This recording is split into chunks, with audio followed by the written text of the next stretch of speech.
Good evening on the NCARC repeater on 447.275. This is N7GES, and welcome to the NCARC TechNet. We meet here each Monday evening at 7 p.m. local time for discussing amateur radio issues, mostly of a technical nature, but sometimes otherwise as well. All stations are certainly welcome to join us. We are also live streaming on YouTube, so you can watch us, listen to us there, and the broadcast. These are archived, so you could listen at a later time as well.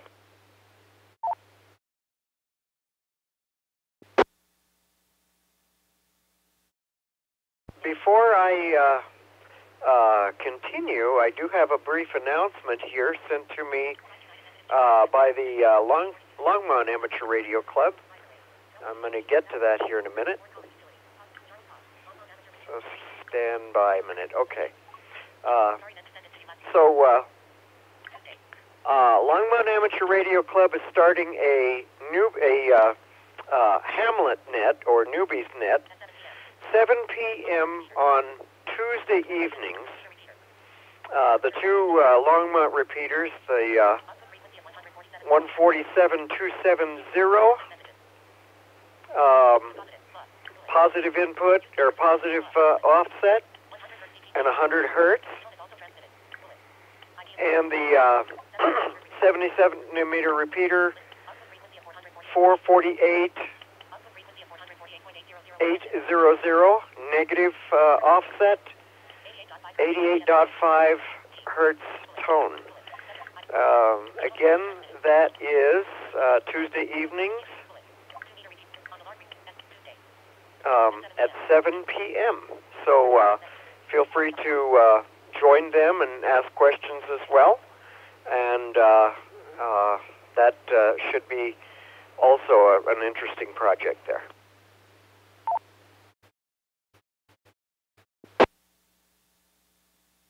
So I hope all of you are safely on indoor antennas and that sort of thing, and we'll probably just continue.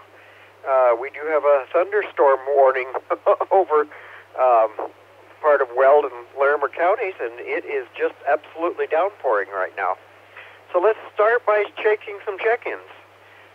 Give me your call sign phonetically with your name and your location, if you would, please.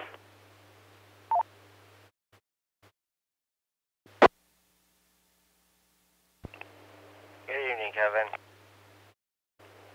This is Kilo 0 Alpha Bravo Kilo, Alec, Mobile, in Greeley.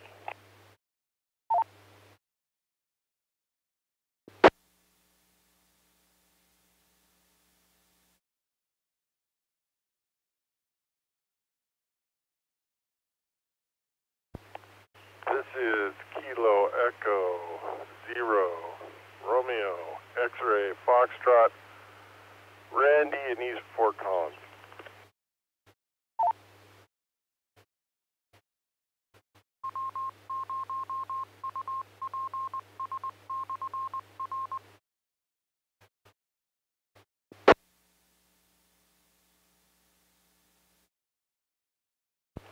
This is Kilo Charlie 0 Zulu India Echo. Darren, Mobile, Fort Collins, short timer.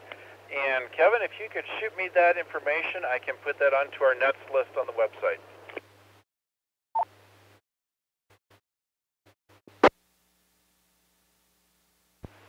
This is Kilo Bravo 0 Sierra Charlie X-Ray Georgian Bertha.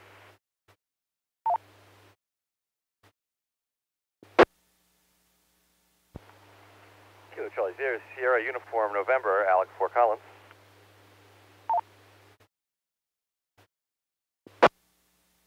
This is Whiskey 0 Romeo Delta Charlie Rob around Owl Canyon. Good evening, Kevin.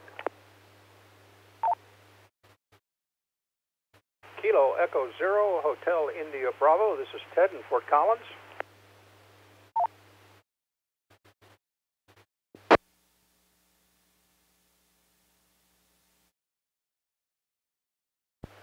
November 0, Echo Mike Papa, Greg in Fort Collins with Kilo 0, Delta Bravo Echo, Debbie.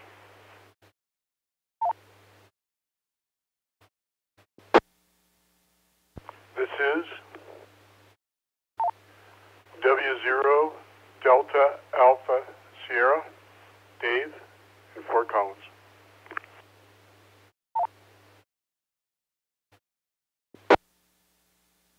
This is Kilo 0, Papa Romeo Bravo, Phil in Loveland with Kilo 0, Lima Alpha Oscar, Luann.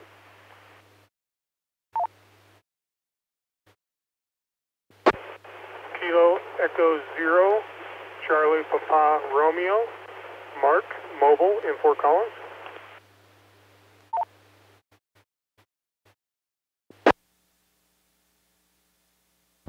K1 DEG.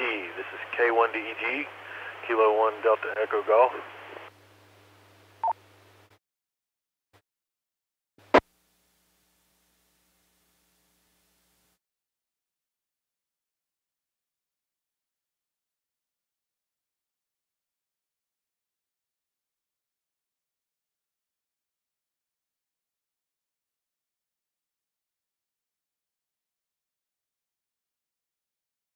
Okay, wow.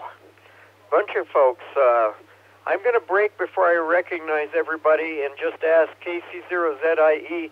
Our topic tonight is Field Day. I wondered if you wanted to make any comments or anything before you leave, since you're not going to be able to stick around with us here.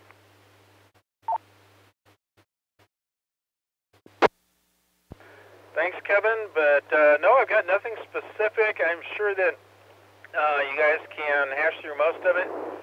As for specific plans, just note that there's 2 versions of the map on the website to get people out to there, and it'll run noon to noon. Back to you, Kevin, KC0ZIE.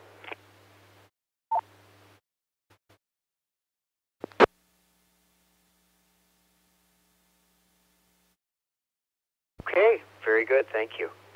So, net recognizes K1DEG, KE0CPR, K0LAO, K0PRB, W0DAS, K0DEB, N0EMP, KE0HIB, W0RDC, KC0SUN, KB0SCX, KC0ZIE, KE0RXF, and K0ABK. Wow.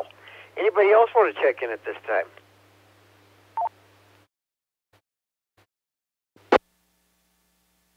Good evening, Kevin. This is Whiskey 0 Alpha Sierra Papa, Terry in Berthoud, Portable.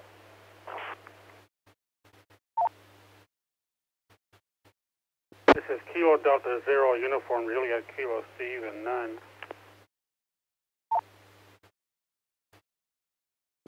This is Whiskey 0 Delta Delta Zulu Dave and Greeley.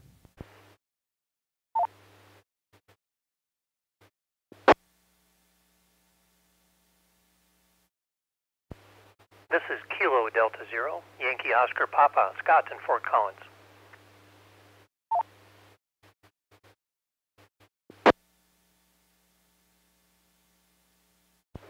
Kilo Echo 0 Quebec Charlie Romeo Mobile North Glen.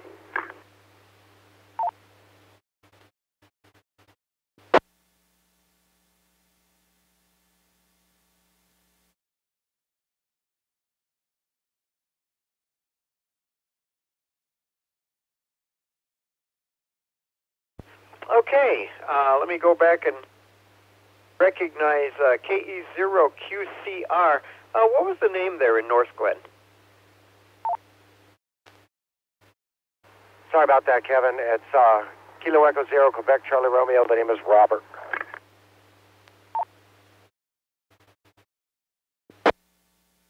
Okay, Robert, and I think maybe I've talked to you before. as well. Thank you for checking in. KD0YOP, Scott, W0DDZ, KD0USUJK, W0ASP. Thank you very much. Anybody else before we start talking TechNet here? This is Kilo Delta Zero, Whiskey Bravo Charlie P, Fort Collins.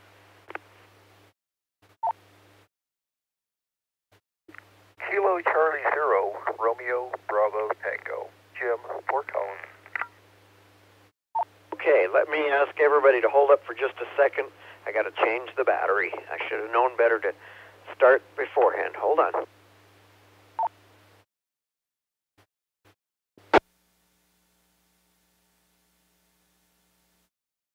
Okay, wouldn't you know it? All right, so I did get KC0RBT. Good morning, good evening, Jim.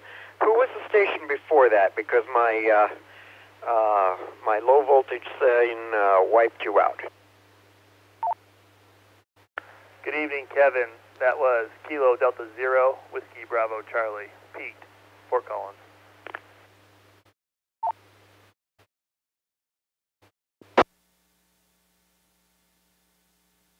Okay, thanks, Pete. I appreciate it. Yeah, anybody else?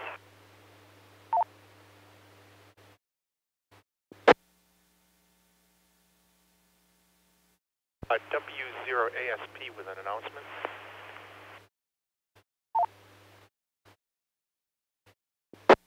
Sure thing. Go ahead, Terry.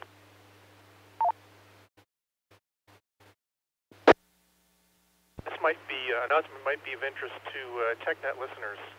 On July 16th, Monday, Little Thompson Observatory is going to host amateur radio operators for something called HAMSI, which is a group of amateur radio operators and professional scientists. They're trying to get together and coordinate research projects in which amateur radio operators can provide significant input. So I'm going to put out an announcement later on that, and we're going to formalize it a bit more. But Monday, the 16th of July at LTO in the evening, W0ASP back to net.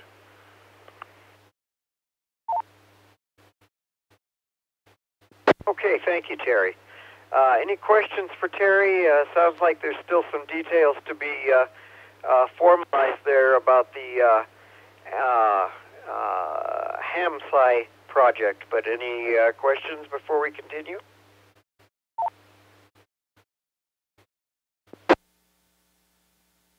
What would be the best place to get details for that as they emerge, whether it be our website or our Facebook, or where would I find that information if needed?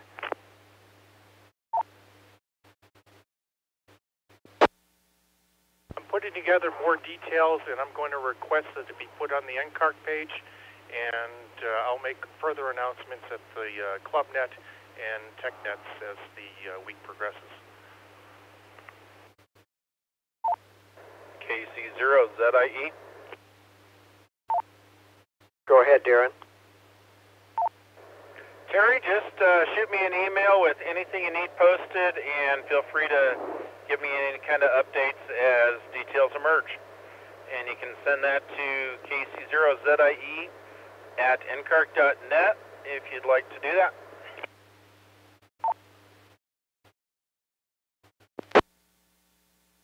Roger that, copy.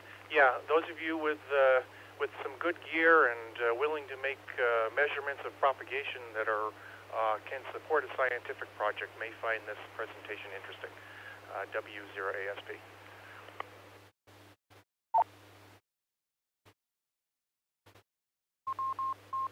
Okay, very good. Thank you very much, Terry, and sounds fascinating. So everybody do take advantage of that, and we'll look for more forthcoming information about that. Okay, my apologies for switching subjects midweek, but I realized after the net that we only have this Monday to talk about Field Day, and before field day actually comes up. So it seemed prudent to go ahead and change the Skywarn, what is a spotter, to another week so that we could actually chat about field day a bit here, because I'm suspecting there will definitely be questions, and it's probably worthwhile chatting about it, getting people interested in that sort of thing. So my apologies. I thought I had the schedule worked out in my mind, and apparently I did not. So thank you for your patience with that. So at this point in time, I wonder if somebody would offer to get us started, or maybe what I should do is ask, do we have questions about field day? Even if it's a newbie saying, what is it? What's it all about? Or other specific questions. And then we'll see whether we want to take time we'll see if we want to take time to discuss a basic rundown of it, or jump right into some specific information here. It's KC0SUN. Having never been to a field day, unfortunately probably not being able to come to this one, although I am going to try. Depends on how the schedules work out. What I guess the biggest question that I would have is what to expect, and what's field day and what's it all about, like Kevin said.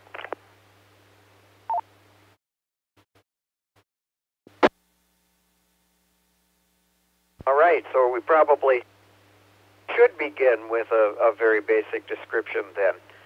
Would anybody like to start off with that?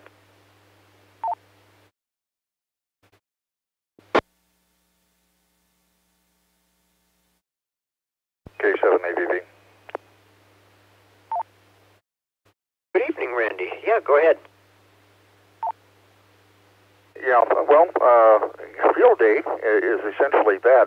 It's a time in which operators get together and they go into the field, and it's to be able to test the preparedness of amateur equipment to be able to perform in adverse conditions, i.e. off the grid, predominantly. However, people do operate from home, people operate mobile, they operate portable with generators, with solar, with bicycle generators, all kinds of different things. But years ago it was actually set up to test the readiness of amateur radio to be able to respond to emergencies such as hurricanes, floods, tornadoes, those types of natural emergencies. And I'll reset this. So in terms of what to expect from field day, if you've ever experienced chaos, it can be the most organized chaos or disorganized chaos you've experienced in your term in amateur radio. And by that I mean there are people who go into this where they've planned for weeks in advance what types of antennas they're going to have. They've already constructed the antennas so that they have those ready to go up, and they have certain people who are assigned for equipment and logistics of all different varieties in terms of antennas, test equipment, radios, even the computers to be able to network logging and things like that. The idea behind it is to make as many contacts as you can in a 24-hour period. There are different kinds of points that are given for QRP or flea power, things that are 5 watts and less, or people who have stations that are operated on solar will be in a different category than maybe people that are operating off of generators. Battery is another classification that's there. And then they do look for and give extra points for other types of generation that people use to be able to power the transmitters that are going to be used.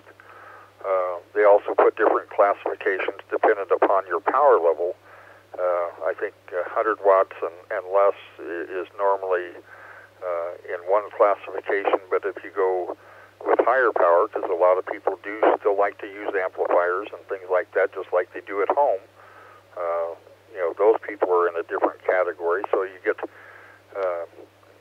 you have a little bit more fairness in terms of competition between stations.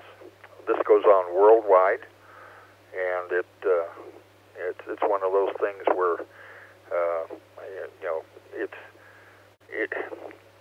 it's not considered to be a contest, but yet it is a contest.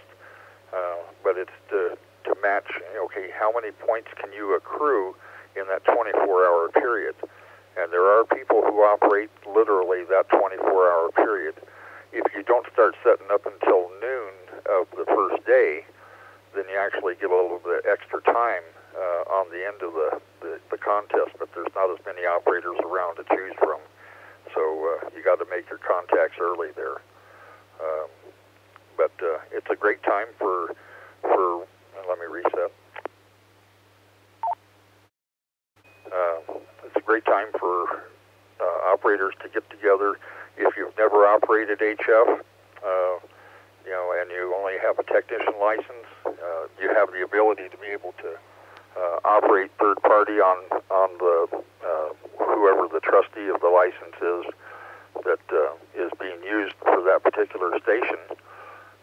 You can be able to operate on the HF bands and get kind of a taste of what it is to be able to talk around the world or even just cross country with very little or no effort there, because but you also get to find out what it's like to be in really crowded conditions, because probably one of the most busy operating days of the year is field day on amateur radio.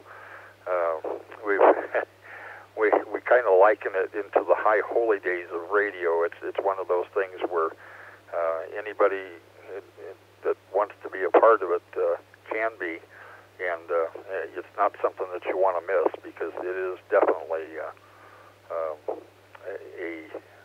unique operating experience. And interestingly enough, the bands always seem to play better on field day than they do any other day of the year, even in the low end of the cycle, and that's where we're at right now. So I hope that helps, and I'll throw it back to Kevin in 7GESK7AVV.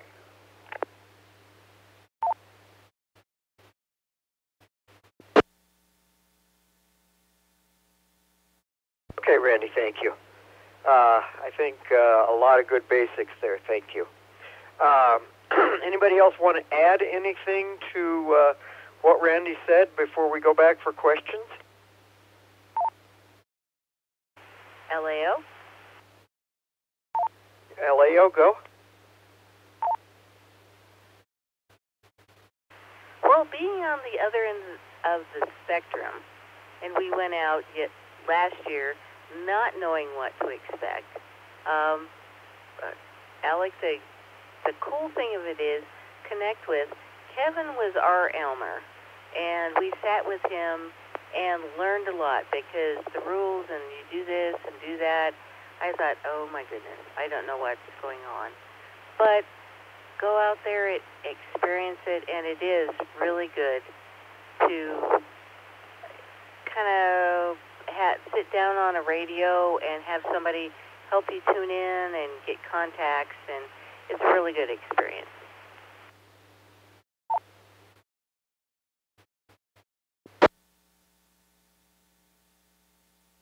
Well, let me say that Luann and Phil went on to, after I left them, to make at least as many contacts or more than we all did when I was there the first day. So, and I didn't make all of those even the first day. So we got them all going right away. So yeah, it's not something you have to go. You have to wait till you've had experience to go to. It's definitely okay to go up there not having had any experience and get to work with someone who has that experience and can show you things. All right, other questions maybe for field day? RDC, silly question. I doubt it's silly. Go ahead, Rob. Thank you. Anyways, there's a lot of places we can set up in here and there and everywhere, front yards, backyards. We say field day. Is there any particular field that we're going to play in?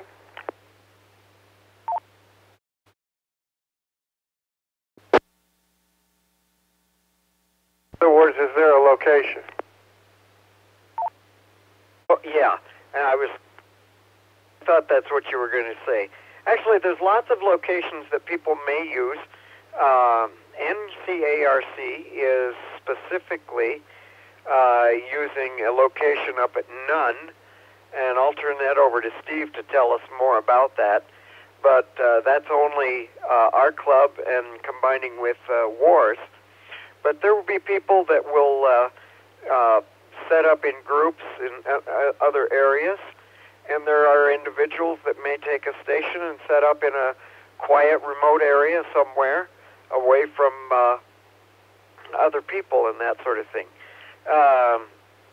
Steve, you want to fill us in on ours? Yeah, it's KD0UJK. The information's been out for a couple of months on where we're having field day at. It's going to be up in Nunn at the near the intersection of County Road 100 and County Road 31. It's the same location that we used last year. It's right next to the new town water tower.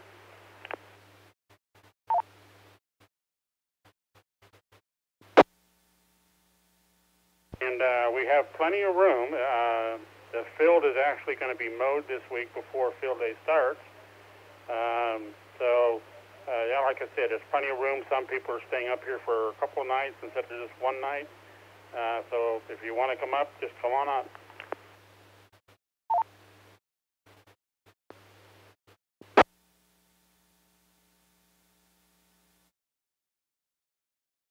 Just for comparison, Randy, maybe you can give us make mention of where you were planning to go and where you actually are going, or at least a couple of different places where you know of that that people are also meeting in groups for field day. User carry in. Break. Break. Go. I just want to throw a heads up out there. We got hail coming out of my place bigger than an inch. Okay, where are you at, buddy? We're in Platteville, right by the St. Vrain Power Plant. K1GEG. N0KIN. Here together. And you got bigger than an inch? What I was willing to go out in and pull back was an inch. I got a photo of an inch. Okay, very good. Thank you. Anybody want to maybe phone that into NWS?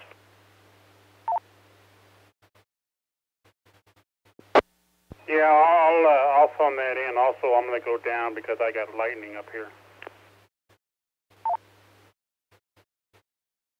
Okay, thank you very much. Mike, Ken, thank you, folks. Appreciate the info. N7GES, this has been going on for at least 30 minutes here, maybe even longer, still falling. Are you guys at home or are you driving? I am inside the garage on the only antenna that's hooked up. We pulled the vehicle into the garage, steel roof, and you can hear the hail hitting. I certainly can. Okay, are you guys okay though? You don't need anything else at this time? At this time we are fine. We just want to report the hail and the sustained amount of hail. It's still going on, so we'll let you know as it goes. K1DEG, I'm clear.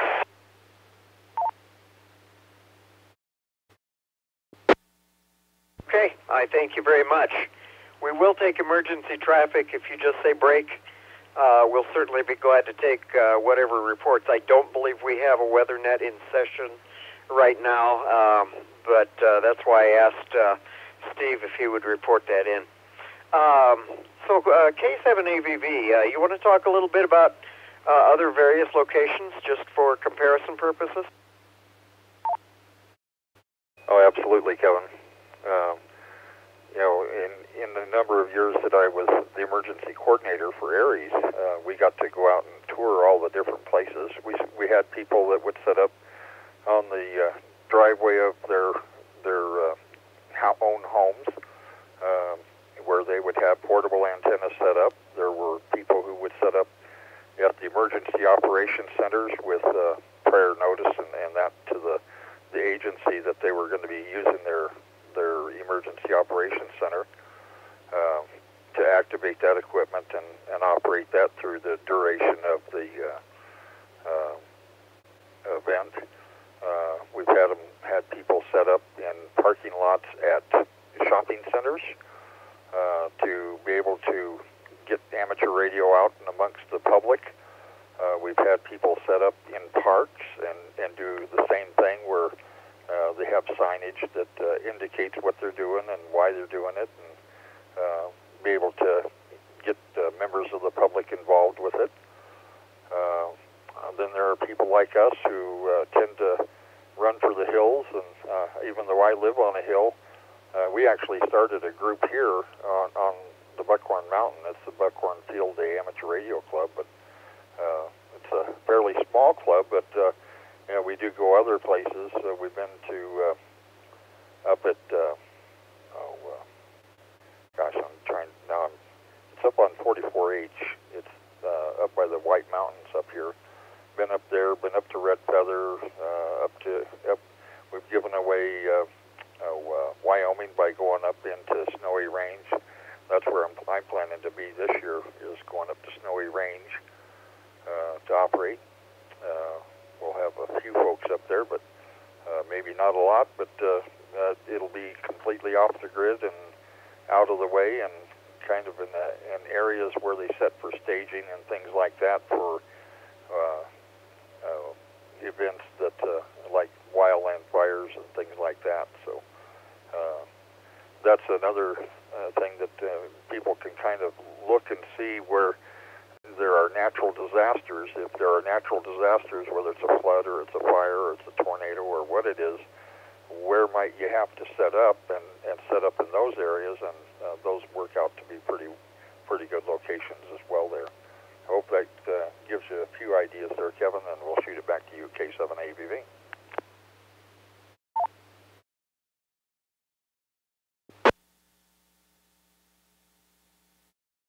Excellent, thank you.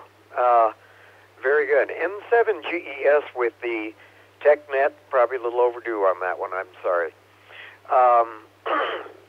Any other questions about Field Day? MYY with a comment. Good evening and welcome, Bart, and go ahead.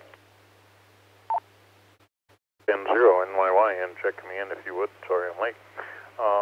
Not really a question, but I wanted to comment that ham radio is generally a little bit of an individual, kind of independent sort of hobby. Most of us seem to spend most of our time in the car, at the shack, out and about by ourselves, talking to each other, but somewhat isolated. And Field Day and several other events that happen are chances to pull together and to see some teamwork and to see some fellowship that's really wonderful. People with a like mind, all working towards the same kind of goals. And it's just a really, it can be a really fascinating thing to be involved with. The other thing is, as we often talk about having an emergency and having to go set up, it's a chance to find out what does it take to set up a station where there is no station. What does it take to make it work? What are the issues that you commonly run into? Because there's a lot of them that you run into all the time. The unusual issues, how do people solve them? Who can you rely on? You know, and watch just the creativity flow. It's just a fascinating, fun thing to do. And NYY.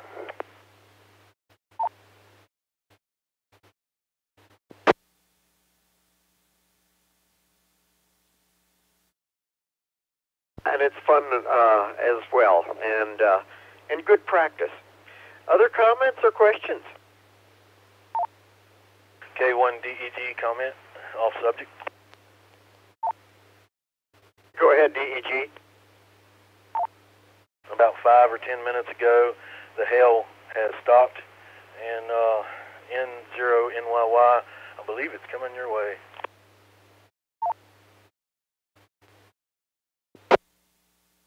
Roger, thank you. I think it'll be east before it hits us, but we're watching the radar. Thank you, N0NYY.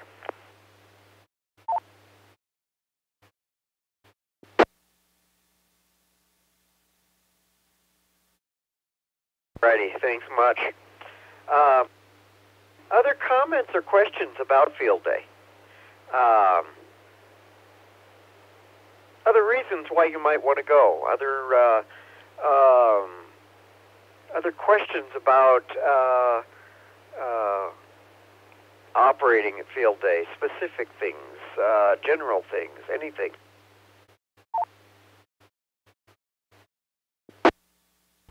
KA0 ABV. ABV? Go ahead.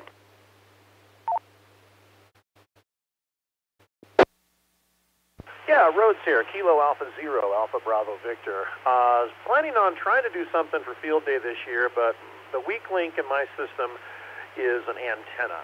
So I'd certainly welcome some input from the Elmers out there as far as a fairly quick to pull together, relatively inexpensive, and somewhat portable HF antenna we could do. You know, I assume probably a dipole of some type.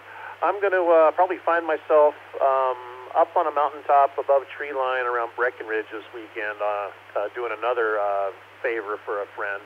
And if I could come up with a fairly easy to set up antenna, I might throw my 7100 in the truck and try and set something up and make a few contacts. So yeah, any suggestions on a quick, easy, cheap HF antenna that I could set up pretty quickly this weekend?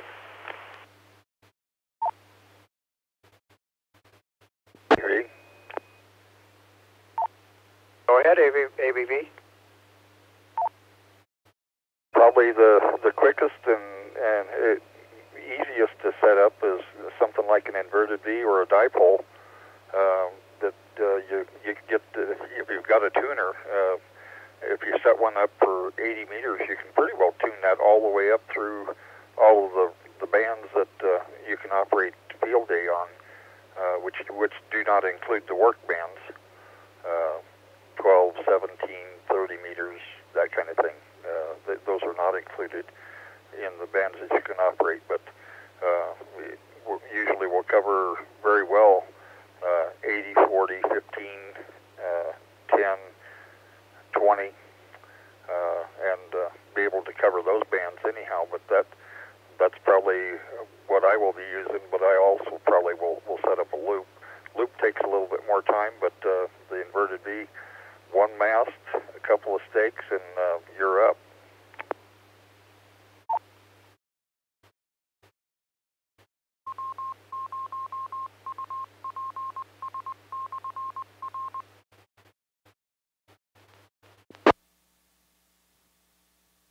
Yeah, my concern with an inverted V, again, I'm going to be up above tree lines, so being able to get the antenna very far up off the ground is going to be an issue, and it'll wind up just being an invis type of setup.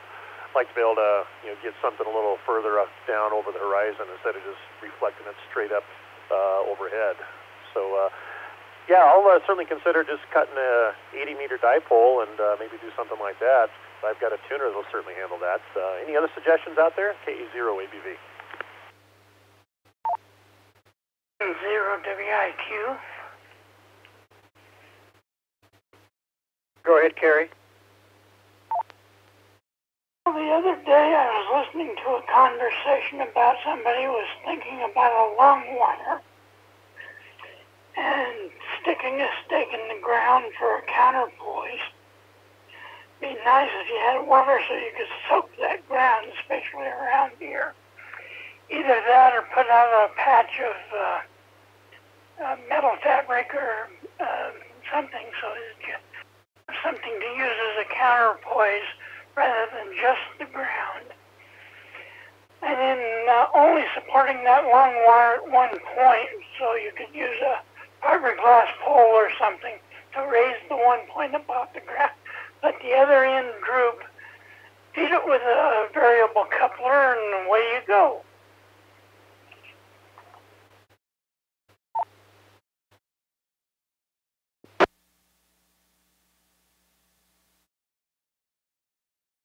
Okay, other comments about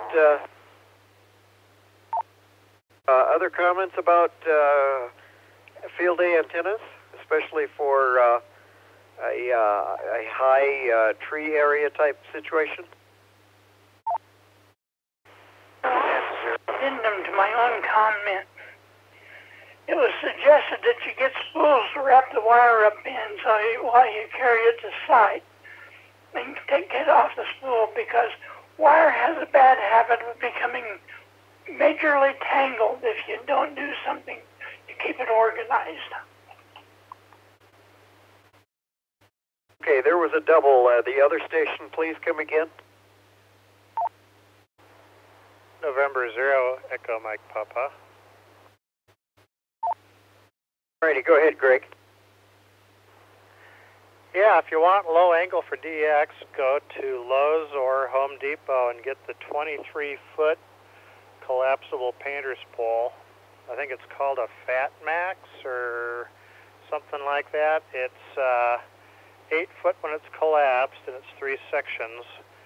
One section is fiberglass, the other 2 are aluminum, and it extends out to 23 feet. It's $40. Make a vertical 20-meter ground plane with 4 radials, and support the radials at least a couple feet off the ground, and you'll not have as much loss, ground loss, and you'll have a good 20-meter vertical with low angle radiation.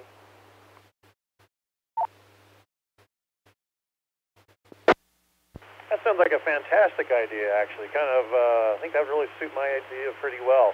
Another thing I thought of as everyone else was chiming in, wonder if I could do a vertical like that, but instead of using a mast, just use my drone and lift a wire up, 50, 100 feet up in the air.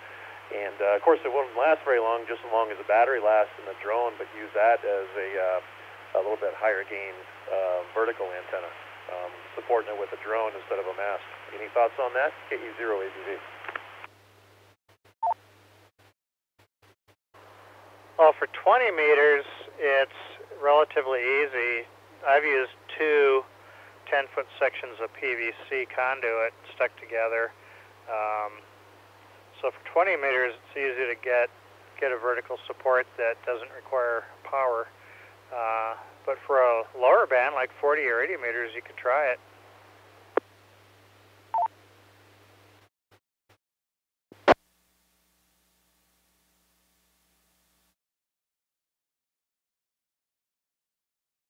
I think I tried before I went to all the trouble to take it with me to do it at that kind of location, though. I try it down here first.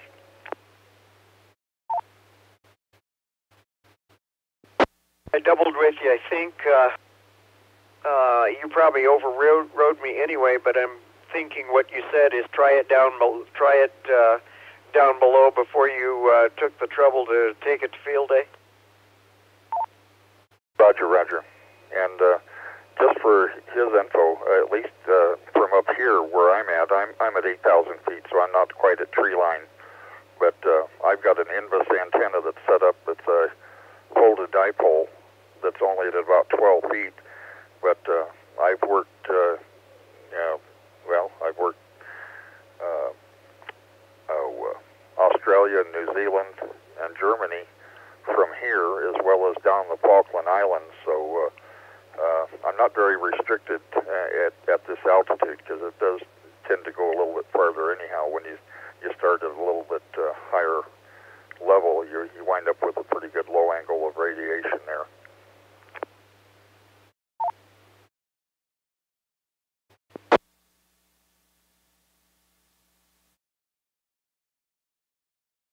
Well, shoot, based on that, it sounds like I have a couple antennas I need to pull together this week. I'll try a 80-meter dipole and just do an invis thing, because I think I'll probably be up about 12 or 13,000 feet, so I should be able to get some pretty good range with that, as well as try that 20-meter vertical with the radial system. I'm going to see if I can pull both of those off.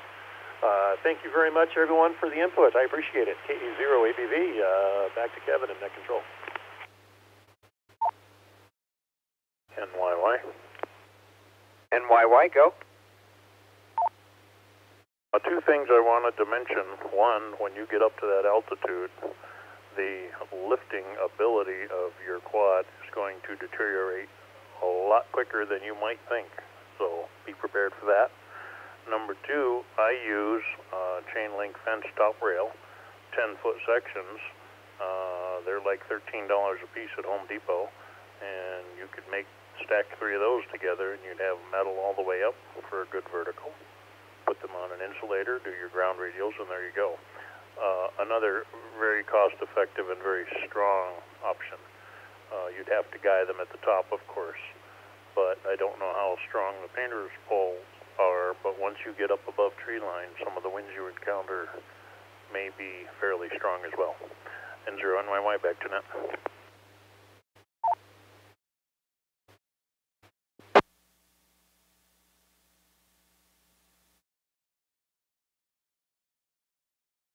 Okay, very good. Thank you.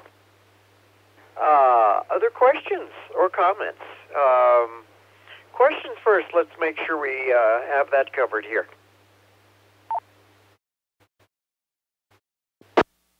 DAS. Go ahead, DAS.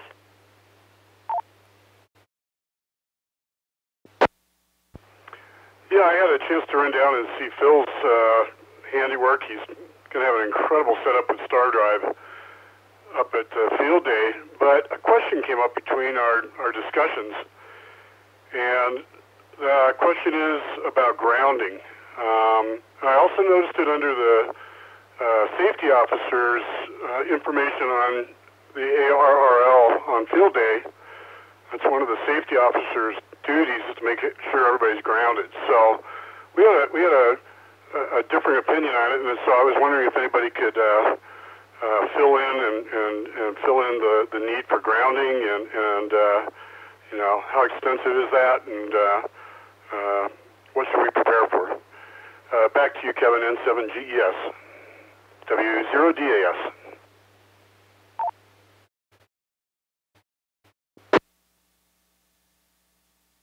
Okay, so go ahead, Steve.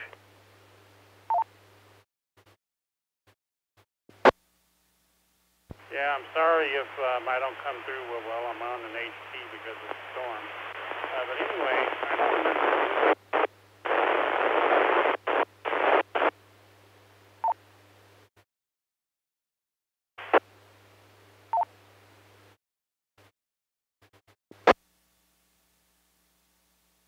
Steve, you faded right after you said you're on an HT. Right at that point, you were perfectly clear before that, and after that point, you faded away. Can you move a little bit and try that again?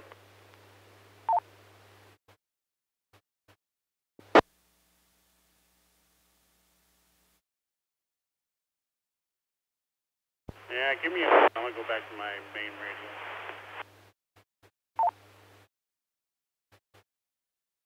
Okay, you were almost making it at that time if you didn't move, but we'll stand by for you. Dave, I want to clarify your question for myself at least. So you're wondering what to expect for grounding, but are you also wondering about the safety officer overseeing things? Were there essentially two questions there?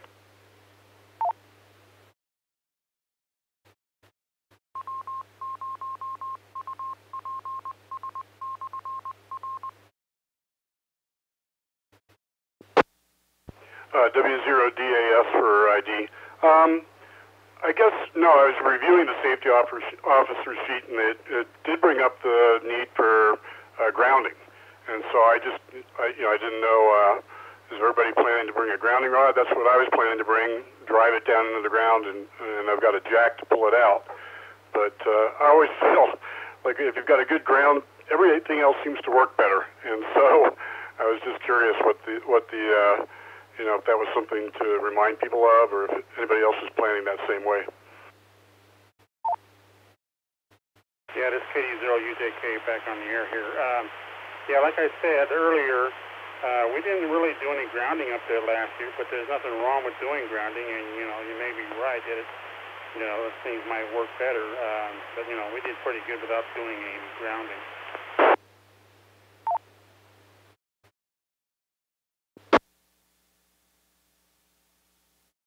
AVV. AVV.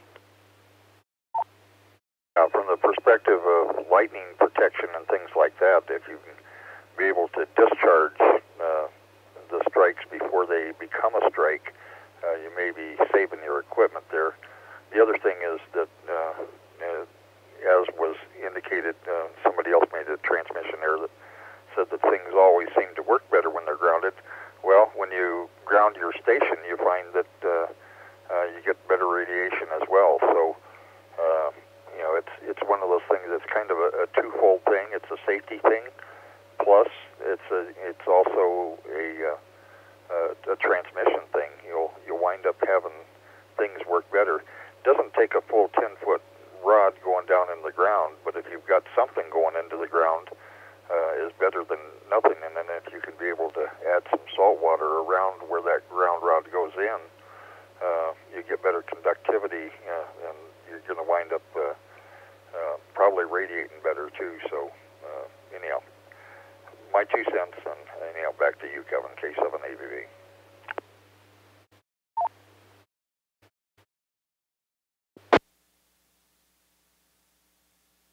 Yeah, very good. And I'm suspecting most stations are going to at least try to ground in some way, just because, as Randy said, and Dave, even as you said, things perform better. And I think I even remember Phil putting in ground rods. Phil, didn't you, when you set up Star Drive last year?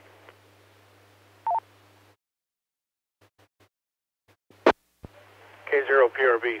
Nope, I didn't need any ground rods whatsoever. As a matter of fact, it was recommended that since it's a vehicle type, it's better to have the capacitance of the vehicle above the ground and have capacitive coupling to ground instead.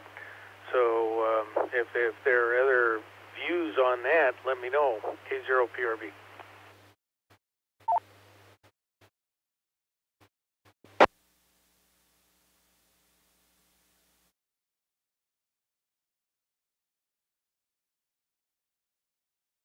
Anybody have any input on setting up a station as a mobile station that way? The one thing I would wonder, Phil, since you're setting up a long wire, which is anchored to a pole, if that then changes the situation of grounding, as far as whether you'd be, using a typical vehicle setup or not. So this is just an open topic that somebody might have some input. Please offer it here. WIQ.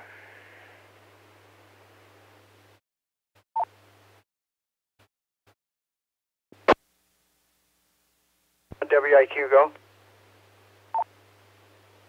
Well, if you think about it, an antenna is a radiating element and an image plane. And you hook one side of the coax to the image plane and the other side to the radiating element. You've created an antenna that's all in one kind of thing. So, I mean, just talking about ground is one of those things that, unless you're really studious about it, You can cause as much harm as you can cause good if you do it without knowing why you're doing it. Back to Nat.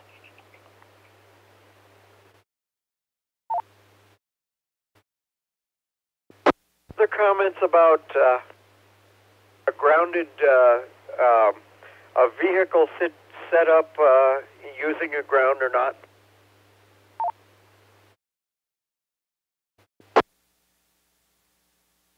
Most mobile installations, you have a radiating element mounted on the car. The car becomes the image plane, so the antenna will work just fine. Because the car's running on rubber wheels, it's insulated from the ground. So that's how that works.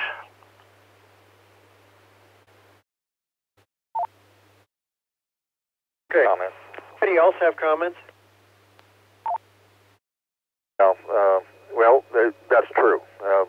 It will work just fine in terms of radiation, but as most of us know, on field day we generally experience some winds, and when you have winds, you have static electricity that builds up. I like to have some place for that stuff to go, and so that's one of the reasons why I will utilize the ground, regardless of whether I'm setting up in a vehicle or whether it's going to be independent of that. It's because in terms of safety, when you see that little blue arc between the center conductor and the shield on a piece of coax, you kind of get the idea of what it's doing on the inside of your radio as well there. K7ABV.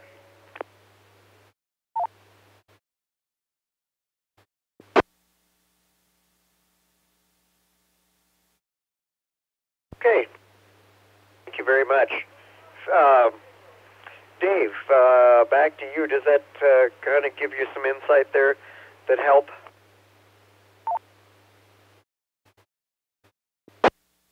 Yeah, thanks, Kevin, and thanks everybody for the discussion. Totally makes sense on mobile vehicles and you know how Kerry described it and how Phil described it too. He set up inside a star drive, but with the antennas on the ground like that, and I think Rahidi's last point is very it's something we don't expect, but it's definitely there, especially out there where the wind's blowing and the dust is blowing. And you can hear the static on, when the wind's blowing sometimes. So I agree. I think I will have I already picked up an 8-foot grounding rod. I won't drive it all the way down to the ground. I wouldn't be able to pull it out, but I'll have a grounding rod at least for my station, and anybody else can tap into it as well. So I think that's where I'm going to go. Thanks, Kevin, and everybody for the discussion. Very good. N7GES, W0DAS.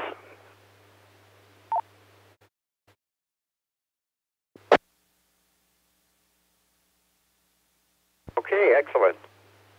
Other questions at this point?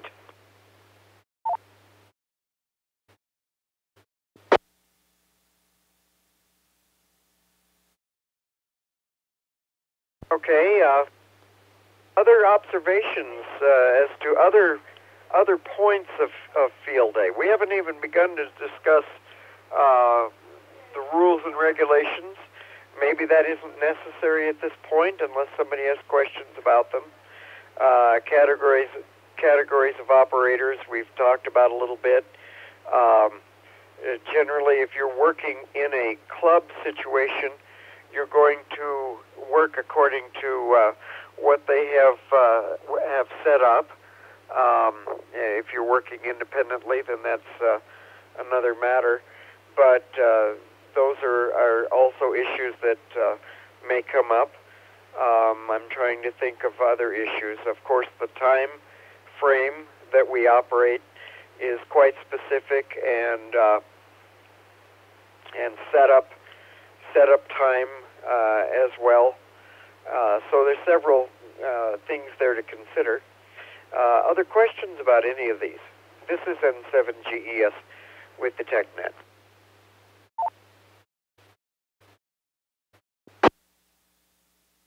DAS. Go ahead, Dave.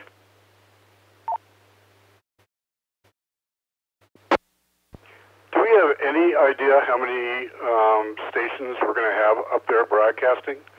I know of Phil and myself, and those are the only two that I'm aware of. I was just curious if we have a number. And, of course, I think there is a limit, but not that we're keeping score, but it is a little bit of a score contest, and so I don't know if there's an advantage to having more transmitters or less. I was curious. And also, the category of operation, 150 watts is the dividing line. And so are we going to stay below 150 watts for everybody? Or is anybody planning to bring a kilowatt up or something to be 0 DAS? 80 UJK. UJK, go ahead. Yeah, I do not know the number of stations. Last year we had 6. I got a feeling we'll have more than that this year, probably somewhere around 10 to 15. And generally we stay down in the lower power ranges. We had one guy at least last year running just 5 watts. So we stay down low. We don't put a lot of power into it.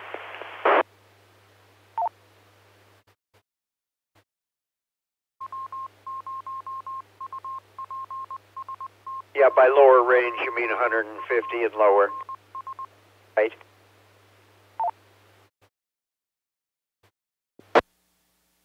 Yeah, correct. Okay, and as far as obviously when we make calls, we have to choose a number of stations that we're operating. I take it you're going to kind of make that. We'll make that decision the morning of field day when we kind of see who all shows up there. Affirmative. We'll count the stations and we'll use that number.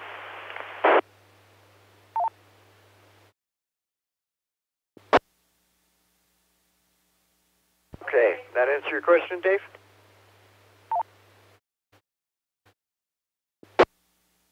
Yeah, that does. It raises another question, though. If we have 10 to 15 stations, we're only allowed to have one station on one band in one mode at a time. And so I guess you're going to have a schedule figured out for the number of stations. We'll all have to take breaks from operating, but it'd be kind of fun to keep things up and going, and people take over for each other. So I didn't know how that scheduling was going to work, if you're going to try to do anything prior to the weekend, Steve, or not. W0DAS. Yeah, we tried to look at that last year and tried to kind of do that last year, but it was just, I don't know, it was just kind of chaos. People were just going all over the place. And it didn't affect anything when we, submitted for scoring or anything. So, we'll think about it. It's kind of hard to do because you don't know who's going to be there.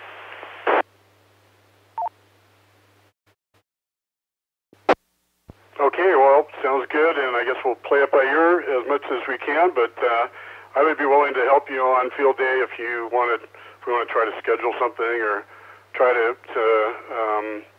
get people so that we're not on top of each other. I'd be glad to help you, but we'll see when we get to that point.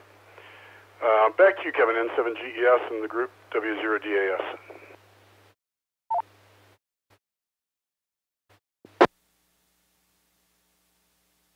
Okay, Dave, and thank you for the offer. I'm sure we appreciate that very much. All right, good questions. Other questions or comments?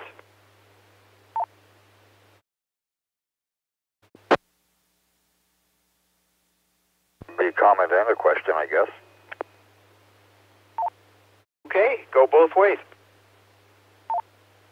A field day is an opportunity to be able to test what your capabilities are, but it's also to create opportunities for creativity, for ways to be able to generate power to be able to get on the air.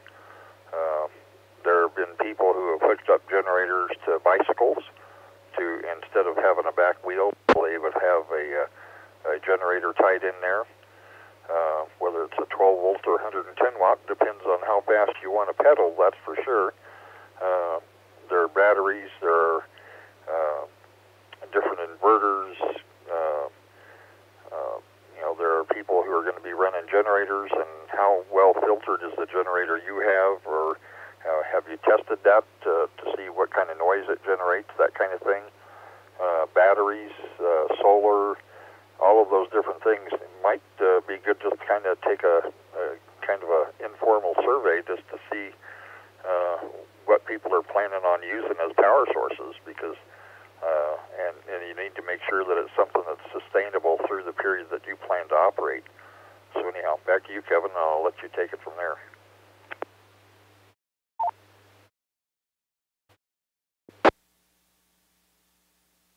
Okay. Anybody want to comment about what they're thinking of using if they're setting up their own station for field day? What kind of power are you planning? KC0SUN. QN? Yeah, well, again, I'm going to try to make it. I don't know if I can or not, but if I do, it's my plan, but things have been going on crazy. So I'm going to be using a 50-watt solar panel hooked to a battery charger, and that'll be going to a deep cycle battery, which will be powering a mobile station, and I'll have a regular antenna, like J-pole antenna on top of it, and that'll be it.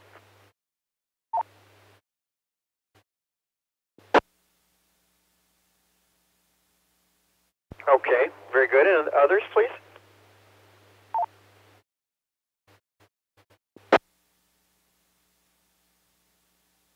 Yeah, this is KD0UJK. Last year we had battery ran off of solar.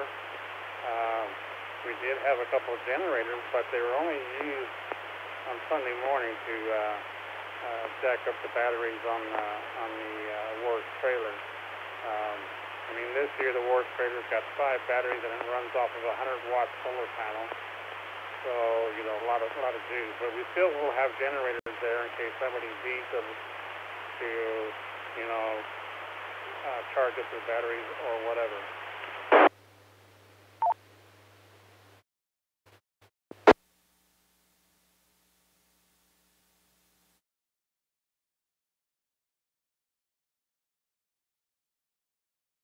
Okay, very good. Other people have specific things they're going to try to use?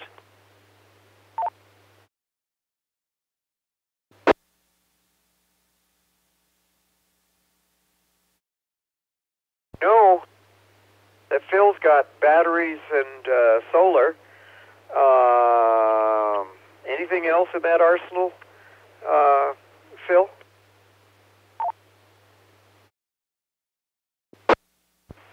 LAO in Phil's stead. Go ahead. Yes, we're setting up an extra bank of solar cells. So we are going to be strictly solar and battery on field day. 400 watts, running both the star drive and our little pop-up that we've named the Caboose.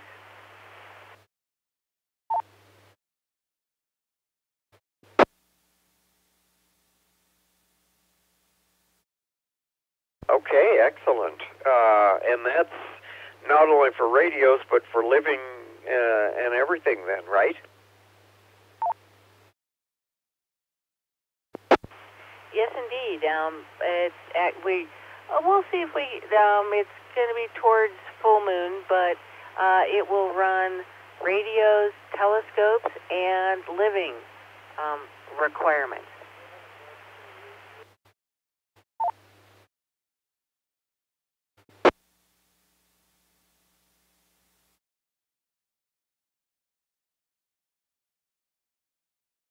Right, very cool. Very cool. Any other power? Anybody else want to mention their planned power system?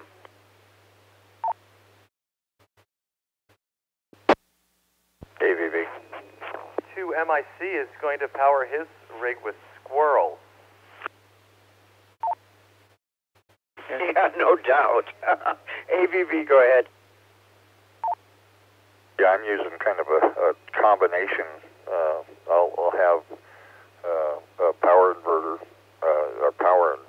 I say when I have that, it's a 2,500 watt inverter generator that I'll be using.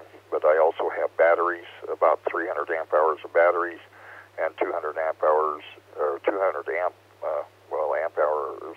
The storage is 200 watt, of solar power. So we'll have a combination of things, but we will be completely independent of where we're at there. No wind this year, but that may be something we set up as a portable generator next time around. K7 AVV.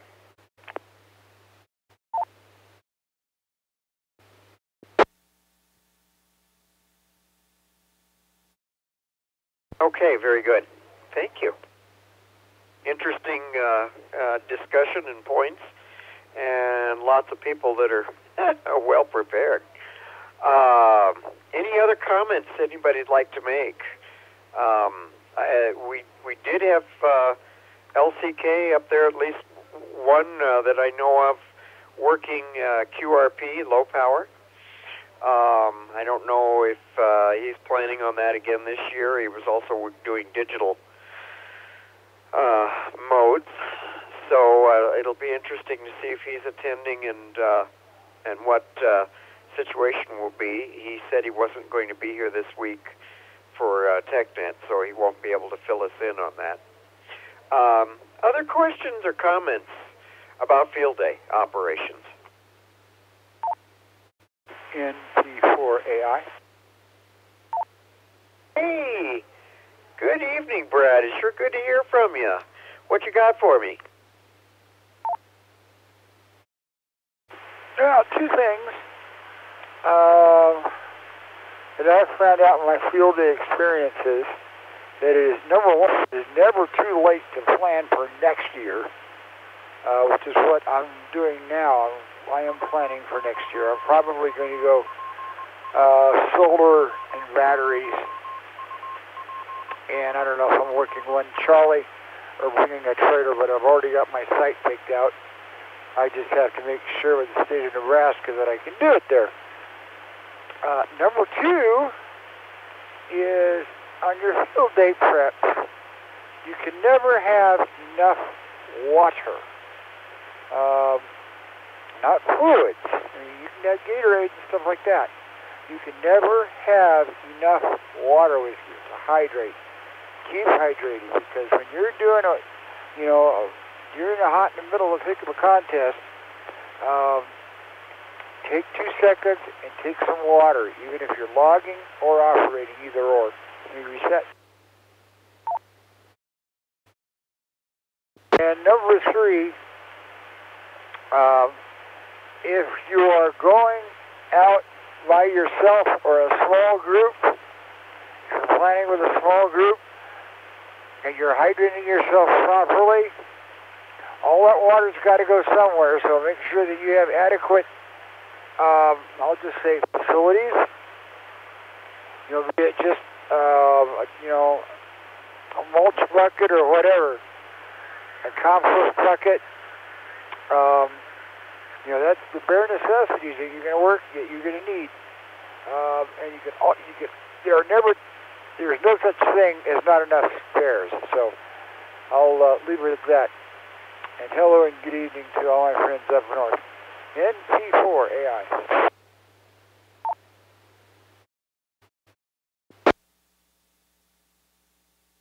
SUN.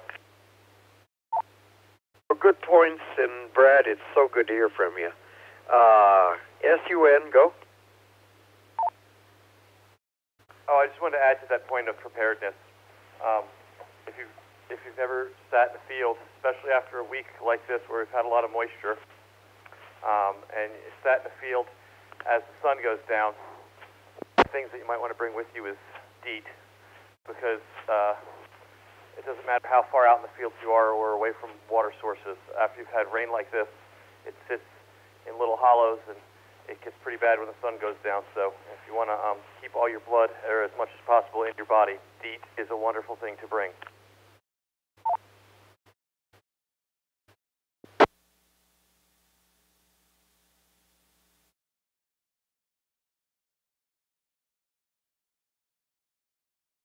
Okay, any other prep items since we're talking that way?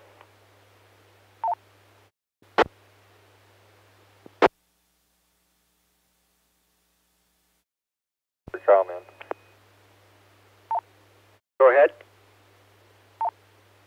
Yeah, I know that this goes without saying, and to say ham radio and food in the same thing is kind of oxymoron there, but make sure that you've got plenty of things that you can be able to consume while you're on the radio. It does take energy, and it's always good to have things to share, and it's one of those things that helps with the ongoing fellowship that occurs through the 24-hour period and the preparation period, both pre and post. So just throwing it out there, probably didn't need to be said, but probably one of those things that just in case for people who don't think about that, it doesn't get there by osmosis. The other thing is make sure you have whatever material you're going to need to log on, and whether that's paper or whether that's a computer and some means by which to keep that computer charged, you need to make sure you've got all those bases covered as well. Back to you, Kevin, K7ABV.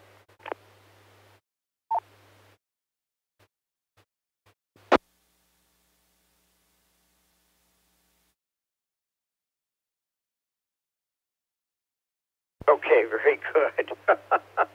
Yeah, food,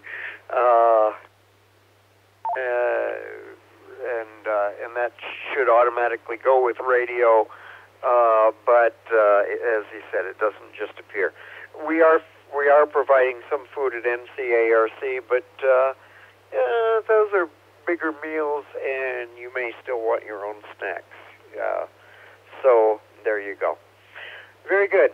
Other additions or comments? This is N7GES with the TechNet, and we've covered an awful lot of things here. There's, I want to make sure there are no other questions that we need to answer, so let's stop and see if there are any additional questions before we have additional comments. 80 UJK. You know all the answers, Steve, already. Yeah, pretty much. Hydration for our event is not a problem. We got 160 bottles of water, and we got water 1/4 of a mile away. We'll have some soda there too, and as Kevin mentioned, dinner will be served along with breakfast. If you want any other snacks, just bring those. Shouldn't be a problem as far as food or hydration.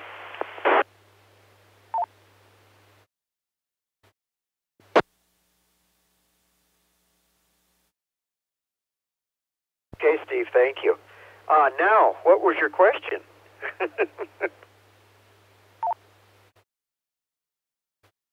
didn't have a question. One more thing, though. The talk-in frequency for the field day is going to be 147.000. 147.000, 100 hertz tone. We're using that frequency, which is the main Wars frequency, because the 275 is going to be used for the bike event that day, for that weekend, actually.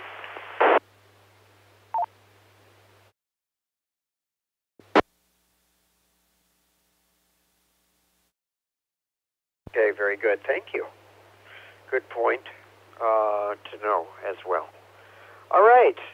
Now, other questions, and then we'll finish up with any additional comments. Yeah, I had one quick question. It's KC0SUN. Just because, again, I've never been there. And I know, obviously, there's going to be people, with dipoles and vertices and, running HF. What bands are normally worked on field day? And maybe I may have missed that if I wasn't paying attention. And if I wasn't paying attention, I'm sorry, you'll have to repeat yourself. But what is it just mostly HF, or are you guys doing simplex contacts on UHF and VHF as well? What's kind of going on with that?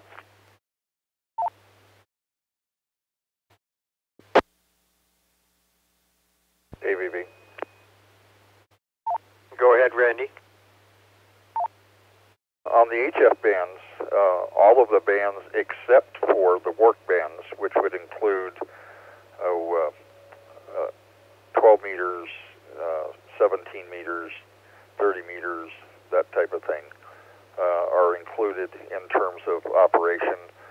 All of the VHF and UHF bands are open and available except the national calling frequencies.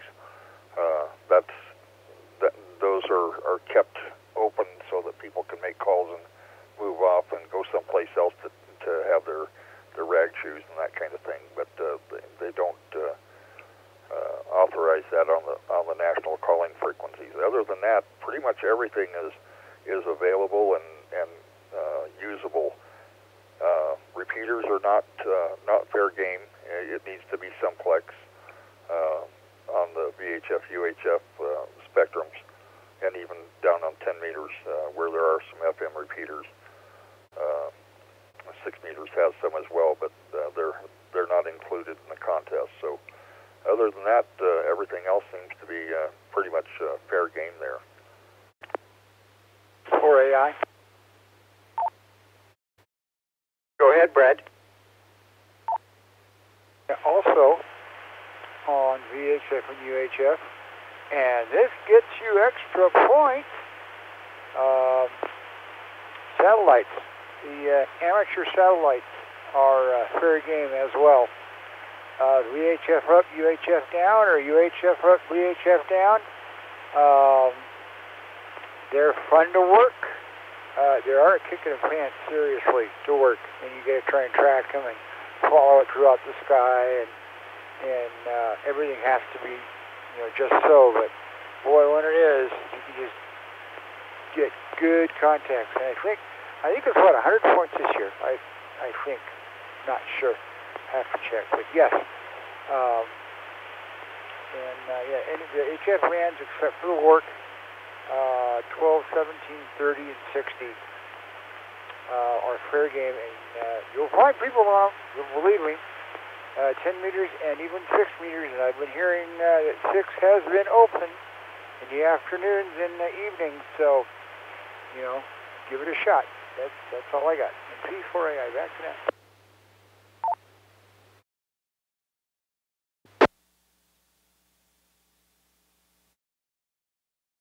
KC0DSJ.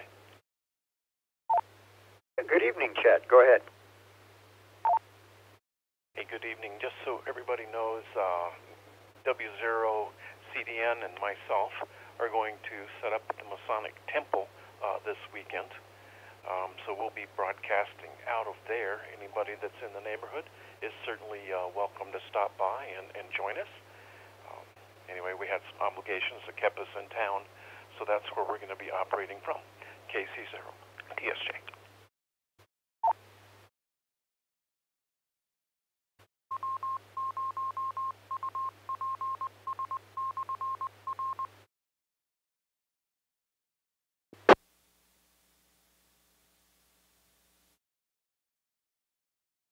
Very cool. All right. And yes, I do remember you mentioning that, so it sounds like you've gotten that going, and I'm glad to hear that. That's great. Okay, once more, any questions?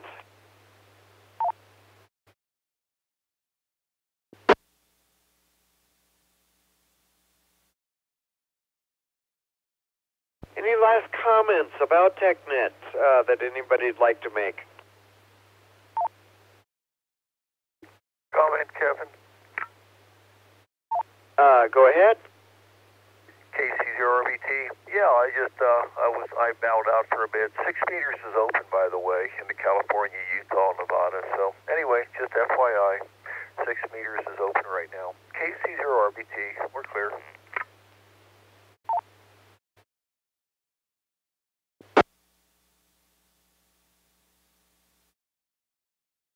yes, it has been open off and on for the last couple of weeks. Some fun stuff there and on 10. So yes, Brad, that's been good. Thank you, Jim, for that. Anything else from anybody?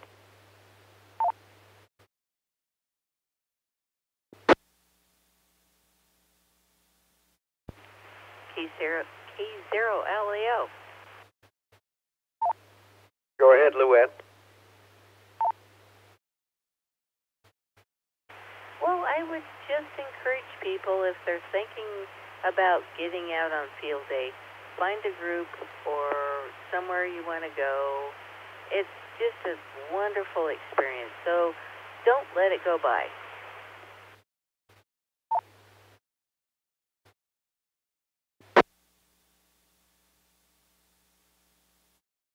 Well, I think that's a terrific ending comment, actually. It is a lot of fun, and it can be quite a thrill, even if you're not a contester, to suddenly get in there and just see how many people, how many contacts you could make, and how quickly. It's fun to chat with people, but a little more in depth. But that may not be happening much on field day. But you can still occasionally get a little bit of chatter here and there. We all got a big laugh out of the folks last year that got the call from K0 UPS and wondered if we were the guys running around in the little red trucks delivering packages. So fun things like that do happen occasionally. And as people mentioned, getting together is always fun. Testing equipment is always fun. Setting up things on the spur of the moment is fun. And certainly being on the radio is always fun. So do take advantage, enjoy. If you have questions or comments between now and the weekend, get a hold of some of us, any of us, and some of us will be able to answer them, certainly. If you have questions specifically about NCARC's field day, NCARC's field day, please get in touch with one of us on the board of NCARC or the WARS board, especially Steve, who is in charge of the site up there. So I think we'll bring this to a close at this point. I thank everybody for participating. Makes an interesting net out of it when many people participate. I think next week we'll try the Skywarn topic, what is a weather spotter, and hopefully be able to bring some very interesting points out of that discussion as well. Again, remember that if you have questions for the TechNet to address or about the TechNet, or if you need assistance with an amateur radio situation, please address your correspondence to Elmers at NCARC.net. That's Echo Mike, Echo Lima Mike Echo Romeo Sierra at November Charlie Alpha Romeo Charlie.net. Wow, I'm not doing very well at that tonight. Thank you very much for sticking with me.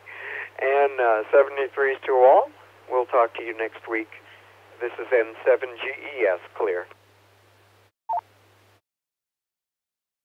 This presentation was brought to you by the Northern Colorado Amateur Radio Club. Thank you for watching, and don't forget to like and subscribe.